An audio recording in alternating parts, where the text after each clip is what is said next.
Bonjour et bienvenue sur ma chaîne. Je m'appelle Mathieu, pour ceux qui ne me connaissent pas, je suis sophrologue. Je voulais vous remercier tout d'abord pour les personnes qui se sont abonnées à ma chaîne, parce que c'est toujours sympa, ça me fait toujours plaisir. Et puis un gros bisou justement à une de mes abonnées, euh, Sophie, qui on l'embrasse très très fort, qui est très très loin. Donc voilà, toute la famille te fait des gros bisous.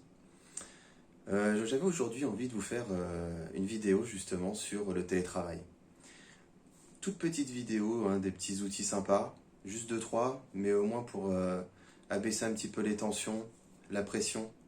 Le télétravail, c'est une chose qui n'est pas évidente. Il y a beaucoup de circonstances. Il faut aussi admettre qu'on travaille plus avec le télétravail. Effectivement, il y a aussi la situation des enfants à la maison. Alors, soit il y a plusieurs facteurs. Donc je ne vais pas rentrer dans le débat du télétravail, mais on va se mettre quand même en situation. Il y a quand même, quoi qu'il arrive, le problème qui est l'écran. Voilà, l'écran est déjà un gros problème. Tout le monde n'a pas un écran qui filtre la lumière bleue. Vous avez peut-être vos lunettes. Ah, moi j'ai les lunettes, j'ai l'occasion, enfin voilà, donc du coup, c'est vrai que je les mets pour travailler et ça apaise. Maintenant, est-ce que ça apaise dans le temps ou bon, ça là-dessus, voilà, je ne rentrerai pas dans ces détails-là. Tout ce que je sais, c'est qu'effectivement, peut-être qu'à l'issue, je dois gagner 1 heure sur ma fatigue oculaire, mais bon, voilà. Donc pour le télétravail, l'écran est quand même quelque chose de primordial. Donc avoir un bon écran. Il faut un bon écran. Ça nous fatigue visuellement, ce qui peut créer des céphalées, donc des migraines ophtalmiques, enfin voilà, quelque chose. Alors pour le peu qu'en plus on soit, parce qu'il y a aussi des situations où on peut être fatigué de sa semaine, donc de la veille. Hein, on a travaillé de 8 heures à 20 heures, parce qu'on va pas, alors on va pas être langue de bois. 8 heures, 20 heures, je parle sans les enfants. On a fait une pause d'une demi-heure, on a mangé vite fait sur son bureau, et puis on continue à travailler. Hein, et puis le soir, on profite un petit peu de son mari, de ses enfants ou de son loisir, si on peut se permettre de faire un peu de sport à la maison, parce qu'il est très difficile à l'heure actuelle d'aller courir après 19 heures. Et puis des fois, on reprend le travail à 22 heures, minuit, enfin voilà le télétravail, le côté un petit peu négatif du télétravail. Et donc, quand vous faites du télétravail, plusieurs situations par rapport au métier exercé, mais il est vrai que c'est quelque chose qui n'est pas évident, parce que comme c'est accessible, vous êtes beaucoup plus productif. Et ça, c'est une réalité. Même si vous ne serez pas productif sur le moment, le taux horaire de travail à la maison étant plus conséquent, même si vous avez des enfants, vous allez le rattraper dans la nuit, ou plutôt le matin, enfin voilà, faut pas se cacher, faut pas se cacher. Mais on est à la maison, on est quand même en sécurité, on est protégé. Maintenant, je ne vais pas rentrer dans le débat du télétravail. En tous les cas, quand on fait du télétravail toute la journée, sans avoir d'éléments perturbateurs, c'est-à-dire les enfants, il y a quand même un stress. Avec les enfants, c'est double stress. Alors en plus, les enfants, le télétravail, on va en parler, la visio, hein, on enchaîne les rendez-vous. Le colis qu'on attendait, qui en même temps faut se dépêcher, enfin, vous voyez, c'est... Voilà, imagé. Donc c'est quand même quelque chose qui est très compliqué à gérer. Donc je voulais juste à travers cette vidéo, et je me suis mis en condition, pas spécialement pour la vidéo, mais effectivement comme là j'ai à peu près 6 à 7 heures déjà d'écran dans la vue, entre guillemets, du coup j'avais envie de vous faire profiter de ces petits outils qui peuvent néanmoins vous soulager. Sans parler de l'ergonomie, hein, au travail, la chaise, la souris primordiale. Ça vraiment, si je peux vous recommander, alors ce qu'on appelle une souris verticale et pas horizontale, je vous ferai une vidéo là-dessus. Mais il n'y a rien de plus sain qu'une souris verticale. Je vous la montre. Alors bon, ça c'est ma souris verticale à moi. Hein. Alors des souris horizontales, j'en ai eu plein. J'en ai eu plein. Mais effectivement, la prise, en fait, est beaucoup plus sympa et naturelle au niveau du bras qu'une souris horizontale. Et ça, de toute façon, je vous ferai une vidéo et vous allez voir quand on va pivoter, on va faire justement une rotation, qu'à un moment donné, vous allez vous dire, ah oui, c'est vrai que c'est pas naturel d'avoir une souris horizontale. Donc, aujourd'hui, un petit outil super sympa, vraiment super sympa. On va se mettre dans une condition où on fait un petit peu, vous savez, les visios, où vous êtes constamment concentré, vous avez 4, 5 personnes à l'écran. Il faut le dire, il y a une usure qui se crée. Parce que vous êtes tout le temps en train de chercher le détail, l'écoute. Le son des fois n'est pas bon. L'image. Vous voulez rien perdre. Vous êtes encore plus concentré. Donc plus fatigué, forcément. 1 heure de visio, un départ 100 mètres, 0 à 100, 10 secondes. Vous ressortez au bout d'1 heure, vous êtes rincé. Et en plus, vous enchaînez. Je parle pour ceux qui font beaucoup de visio, hein, beaucoup de rendez-vous. Et on enchaîne. Et c'est valable aussi pour les personnes qui font beaucoup d'administratifs, tableur, Word à longueur de temps, le téléphone, pareil. Hein.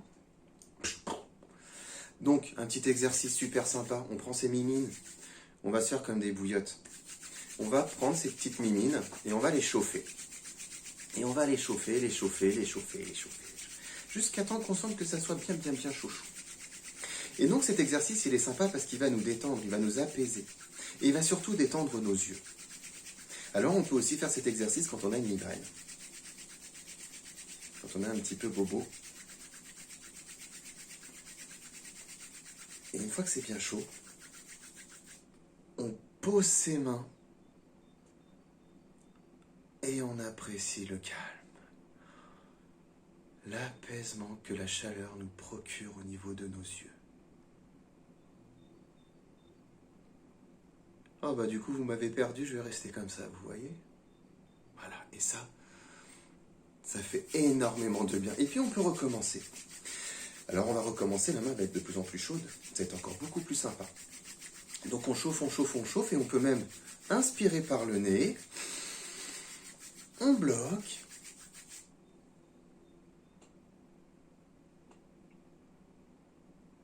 on est en apnée pleine, et on expire doucement.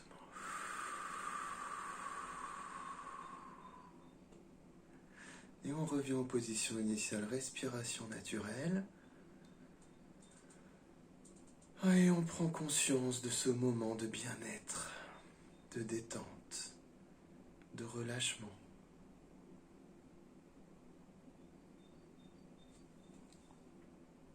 Et on va pouvoir réitérer l'exercice autant de fois que l'on veut. C'est un exercice qui est super sympa. Qu'est-ce que ça fait du bien au niveau des yeux? Alors vous pouvez... Migraine ophtalmique, parfois les sinusites, vous savez, quand ça vous prend même un peu partout, la sinusite, c'est quelque chose qui est assez... petite bouillotte des mimines. Petite bouillotte des mimines comme ça, on chauffe, on chauffe, on chauffe, on chauffe. Même en respiration naturelle, on n'est pas obligé de faire de l'apnée pleine. Et tout de suite, on fait ça, et voilà. Et vous pouvez même poser vos coudes, je vous dirai rien, sur votre bureau. Et après, vous allez vous coucher tout simplement, la journée, elle est ruinée. Et c'est terminé au dodo. Voilà, donc ça, c'est un exercice qui peut être agréable, en tout cas, qui peut vous faire vraiment accueillir des sensations et des ressentis de détente. Et vous apaiser si vous avez mal aux yeux. Et mal à la tête, aux yeux. Voilà. Deuxième exercice, alors c'est une des vidéos que je vais vous faire bientôt. C'est le pompage des épaules. On va inspirer par le nez, tout en gonflant le thorax, on monte les épaules. Et on pompe. On est en apnée pleine et on pompe. Et à la fin, on expire. Alors cet exercice, vous allez pouvoir le faire doucement. Du fait des tensions créées au niveau de vos bras, de vos épaules, donc ça trapèze, épaules, bras qui sont tendus. Il reste 1 heure, 2 heures, 3 heures. Hein, vous savez, on parle des tensions, souvent, au niveau du travail, hein, des TMS. Et bien on va essayer de détendre un petit peu déjà les membres supérieurs. Donc ce que l'on va faire, je vous remontre l'exercice.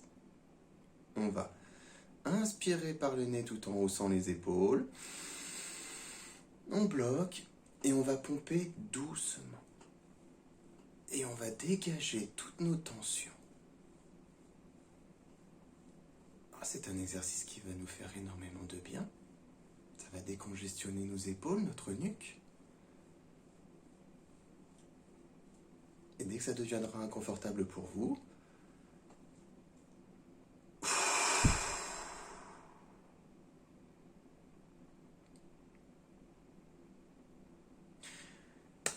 sympa comme exercice. Alors je vais vous le montrer en vidéo cet exercice. Mais voilà, c'est déjà 2 exercices que vous allez pouvoir exécuter qui prennent 5 minutes et qui peut déjà être agréable. Et à travers ces exercices, on peut en faire un troisième.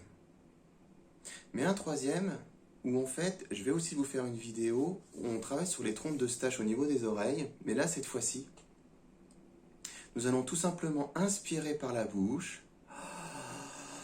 On va bloquer. Nos mains, on ferme les narines comme un canard. Les yeux, les oreilles. On est en apnée pleine. Et on se coupe de tout. On est avec nous-mêmes. Et dès que ça deviendra confortable, on enlève ses doigts des narines et on expire par le nez. Et cet exercice, il est vraiment agréable. Parce que vous vous retrouvez avec vous-même. Et ça, c'est super chouette. Vous vous êtes coupé de tous les filtres négatifs qui étaient en face de vous. Tous les sons, tous les bruits. Tout ce qui peut nuire à votre journée, vous vous recentrez sur vous-même. Et vous pouvez faire un démarrage ou un début de pleine conscience. Une mini-méditation. Mais je dis bien mini-méditation. Ce sont 3 exercices que je trouve super sympas pour pouvoir se déconnecter. La meilleure solution, il n'y a pas photo, il n'y a pas de secret. Ça serait de ne pas travailler. Mais ça, on va pas se mentir, c'est délicat. Non, si vous avez l'occasion aussi, si vous avez une fenêtre, c'est de, par moment, alors par moment, c'est très régulièrement, de pouvoir regarder à l'horizon de cette fenêtre, un paysage au loin. Si vous pouvez constater un toit de maison, genre je sais que des fois c'est pas agréable, mais un toit de maison, ou une forêt, si vous avez, voilà, c'est de pointer votre regard sur un horizon. Et ça va apaiser aussi vos yeux. Du fait qu'ils ne soient pas figés sur un écran, sur le détail, donc sur la luminosité. Et hélas, les écrans ne sont pas tous équipés de lumière bleue. Et c'est vrai que ça fatigue beaucoup, ça fatigue énormément. Et même avec la lumière bleue, ça fatigue énormément. Et l'autre solution, c'est de vous lever, tout simplement, et d'aller faire une petite marche dehors de 10 minutes, histoire de vous détendre, de décompresser, boire votre thé, ou un café, ou une vodka. Mais ça, je vous laisserai faire, mais par contre, il faut bosser après. Hein. Non, mais je rigole. Mais voilà. Alors, c'est des petites astuces, des petites solutions comme ça. Si vous avez aimé ce petit format, voilà, je peux vous en proposer plusieurs. En tous les cas, merci de vous être abonné à ma chaîne. Je vais essayer de faire des vidéos régulièrement. C'est vrai que je suis pas mal occupé, mais je vous oublie pas. C'était l'objectif, d'être généreux. Et puis, écoutez, moi, je vous souhaite que de très belles choses. Je vous embrasse, je vous dis à bientôt. Passez une bonne journée. Au revoir.